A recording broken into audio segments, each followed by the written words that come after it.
नमस्कार, स्वागत है आपका। इस वीडियो में हम पढ़ेंगे परीक्षा के लिए बहुत ही महत्वपूर्ण प्रश्न थके पाँव उपन्यास का उद्देश्य एवं समस्याएं। थके पाँव उपन्यास श्री भगवती चरण वर्मा द्वारा लिखा गया है। यह सन 1963 में प्रकाशित हुआ था।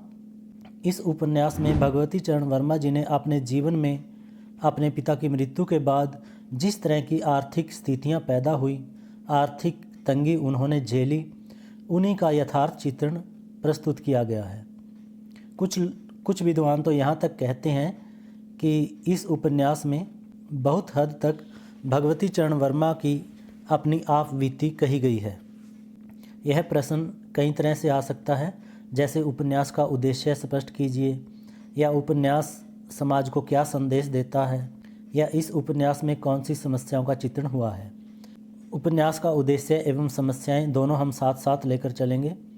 कहेंगे कोई भी रचना निरुद्देश्य नहीं होती, बिना उद्देश्य के नहीं होती। लेखक जो भी लिखता है उसका कोई ना कोई उद्देश्य अवश्य रहता है। थके पाँव उपन्यास भी स्वदेश्यपूर्ण रचना है। मध्य वर्गीय समाज की समस्याओं का यथार्थ चित्रण करना, यानी सच्चा चित्रण करना लेखक का प्रमुख उद्देश्य रहा है इस उपन्यास का। यह उपन्यास भारतीय समाज में स्वतंत्रता प्राप्ति के आसपास, यानी सन 1937 से लेकर 1957 के आसपास मध्य वर्ग के सामने आने वाली समस्याओं का चित्रण इसके अंदर किया गया है। जो समस्याएं हैं उन्हीं को चित्रण करना लेखक का उद्देश्य ही भी है। इसीलिए उद्देश्य या समस्याएं हम साथ साथ लेकर चलेंगे। जो समस्याएं इस उपन्यास के माध्यम से लेखक ने उठाई गई हैं, उन्हीं को पाठक के सामने प्रस्तुत करना लेखक का उद्देश्य रहा है। इस उपन्यास के अंदर भगवती चरण वर्मा जी ने 3 पीढ़ियों की कहानी कही है। पहली केशव चंद्र के पिता रामचंद्र हैं, दूसरी स्वयं केशव चंद्र की, और तीसरी केशव चंद्र के बच्चों की, यानी उसकी संतान की। उपन्यास का आरंभ केशव के निराशा और हताशा भरे क्षणों से होता है। केशव के परिवार की आर्थिक तंगी के कारण वह 50 वर्ष में ही बूढ़ा दिखने लग गया है। उसके सिर के बाल पकने लगे हैं, उसका चेहरा झुर्रियों से भर गया है। लेखक ने बताना चाहा है कि मध्य वर्गीय मनुष्य समय से पहले बूढ़ा हो जाता है। जीवन की डगर पर चलते चलते उसके पांव थक जाते हैं। उसके अंदर की शक्ति, जीवन शक्ति जवाब दे चुकी है। जीवन के अंदर जो गति होती है वह गति अब उसके अंदर नहीं है। वह महसूस करता है कि उसके जीवन शक्ति धीरे धीरे घट रही है। यह उपन्यास फ्लैशबैक पद्धति पर लिखा गया है। दफ्तर से केशव चंद्र थका हारा अपने घर लौटता है और घर के अंदर बैठक में वह प्रवेश करके बैठक का दरवाज़ा अंदर से बंद कर लेता है और तख्त पर लेट जाता है, और वहाँ पर लेटे लेटे अपना बीत चुका 50 वर्ष का जीवन है उसके बारे में सोचता है। उन्हीं यादों पर, उसी फ्लैशबैक पर ये कहानी लिखी गई है, उसी की यादों पर ये कहानी चलती है। केशव चंद्र का पिता कानपुर की किसी प्राइवेट कंपनी में एक छोटे से बाबू यानी क्लर्क के पद पर थे। 50 रुपये वेतन पाते थे। इस उपन्यास के लिखने के पीछे लेखक का क्या उद्देश्य रहा है और कौन कौन सी समस्याएं इसमें उठाई गई हैं। तो नंबर 1 पर आती है बेकारी की समस्या।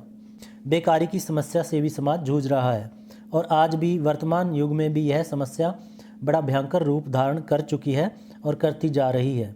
लेखक ने उपन्यास में यह बात केशव के माध्यम से और फिर उनके बेटे मोहन के माध्यम से बताई गई है।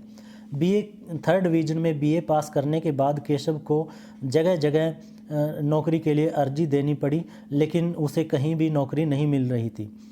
पहले केशव को यह विश्वास दिलाया जाता था कि हाँ, यह नौकरी तुम्हारे लिए ही है, तुम्हें दे दी जाएगी। लेकिन बहुत बार ऐसा हुआ कि ऐन वक्त पर वह नौकरी किसी और को दे दी जाती थी।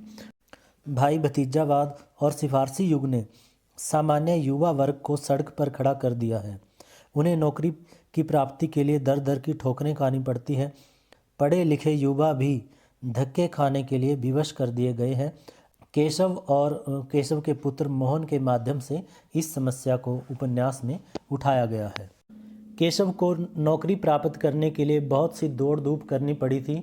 एक बार दोपहरी में वह इंटरव्यू देने के लिए जाता है।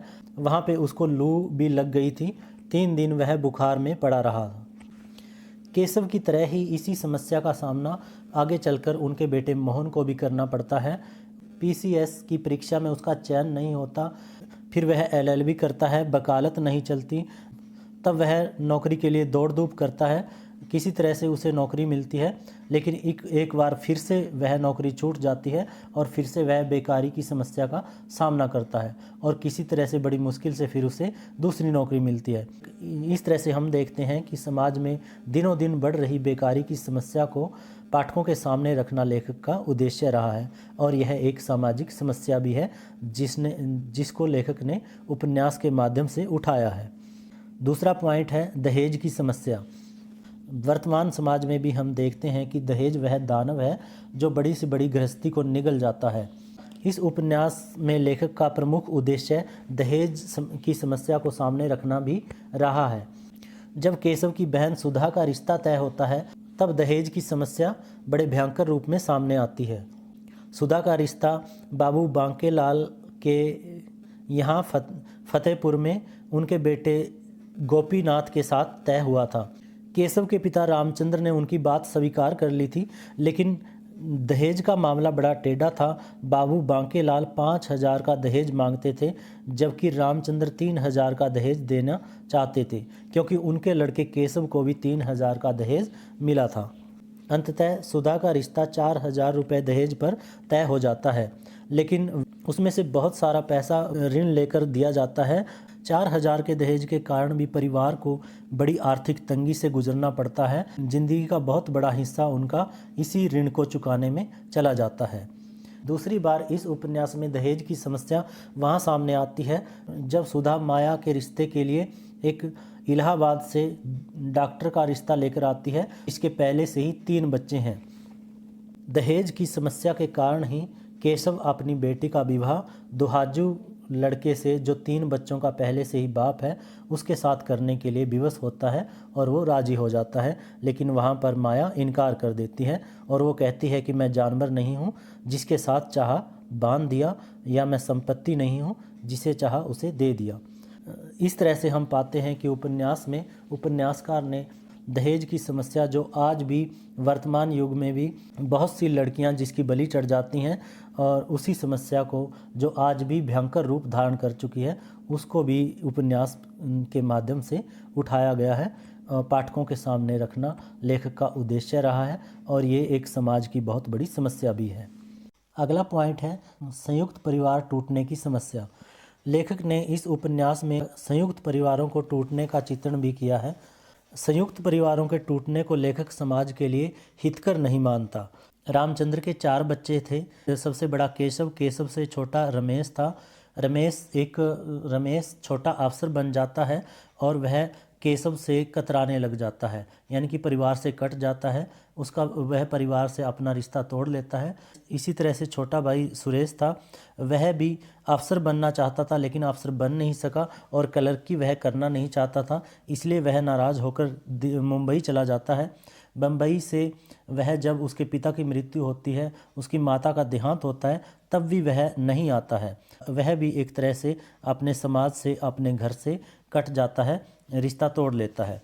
इसी तरह से परिवार का बिखराव दिखाया गया है, लेकिन लेखक ने उपन्यास में यह भी चित्रित किया है कि यदि नारी चाहे तो वह परिवार को बचाए रख सकती है।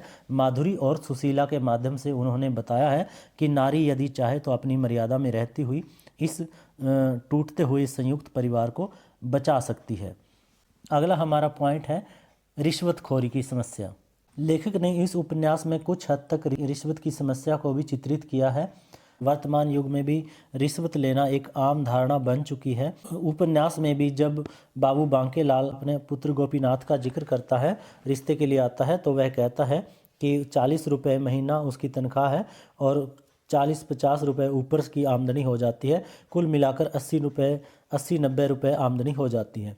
और यहाँ से ऊपर की कमाई से मतलब यहाँ से रिश्वत से था। इसी प्रकार उपन्यास के अंत में हम देखते हैं लाला राम किशोर अपने घटिया माल को बेचने के लिए केशव को 1,000 रुपये रिश्वत देता है ताकि वह उसका जिक्र ना करे, उसके घटिया माल को सही मूल्य के माल में खरीद ले। तो तो हम कह सकते हैं कि इस उपन्यास में रिश्वतखोरी की समस्या को भी चित्रित किया गया है। अगला पॉइंट है नारी शिक्षा। इस उपन्यास में प्रमुख रूप से नारी शिक्षा को भी सामने लाना लेखक का उद्देश्य रहा है। लेखक का मानना है कि शिक्षा ही नारी को सुचारू ढंग से घर चलाने में सहायक होती है और शिक्षा ही नारी को इस योग्य बनाती है कि संकट पड़ने पर अपने परिवार की सेवा कर सके। सुशीला ने शिक्षित होने के कारण ही नौकरी कर घर की आर्थिक स्थिति को दृढ़ करने में सहायता दी और शिक्षा के कारण ही माया अपना भला बुरा पहचान सकी, नहीं तो उसे भी किसी मेज कुर्सी की तरह उठाकर 3 बच्चों के बाप के गले मंड दिया जाता। शिक्षा ने ही नारी को यह अवसर प्रदान किया है कि वह अपनी प्रतिभा का सही उपयोग कर सके। माया में अभिनय और गाने की कला थी, फिर वह उसका उचित उपयोग करके यदि एक्ट्रेस बन गई है तो इसमें हर्ज ही क्या है। शिक्षा ने नारी के सामने बहुत से दरवाजे खोल दिए हैं और फिर क्यों ना वह प्राचीन रूढ़ियों और मान्यताओं को तोड़कर आगे बढ़े। इस प्रकार हम देखते हैं कि उपन्यासकार ने मध्य वर्ग की बहुत सी समस्याओं को पाठकों के सम्मुख रखकर उन्हें अपने अस्तित्व को बनाए रखने के लिए कुछ अमूल्य संदेश भी दिए हैं। अतः हम कह सकते हैं कि लेखक ने अपने उद्देश्य को पाठकों के सामने रखने में पूर्णतः सफलता प्राप्त की है। यदि यह प्रश्न इस प्रकार से आता है कि प्रस्तुत उपन्यास में कौन कौन सी समस्याएं उठाई गई हैं, तो वहाँ पे दहेज की समस्या है, बेकारी की समस्या है, संयुक्त परिवारों के टूटने की समस्या है, रिश्वतखोरी की समस्या आदि समस्याएं, रूढ़िवादी की समस्या भी आ सकती है क्योंकि केशव है वो रूढ़िवादी परिवार का नेतृत्व करता है। और यदि उद्देश्य के रूप में आया तो यही समस्याएं आएंगी। इन्हीं समस्याओं को सामने रखना लेखक का उद्देश्य रहा है और नारी शिक्षा को चित्रित करना भी लेखक का प्रमुख उद्देश्य रहा है। तो यहाँ पे हमारा विषय पूरा हो जाता है। वीडियो आपको कैसी लगी कमेंट में ज़रूर लिखिएगा और चैनल को सब्सक्राइब ज़रूर कीजिएगा। धन्यवाद।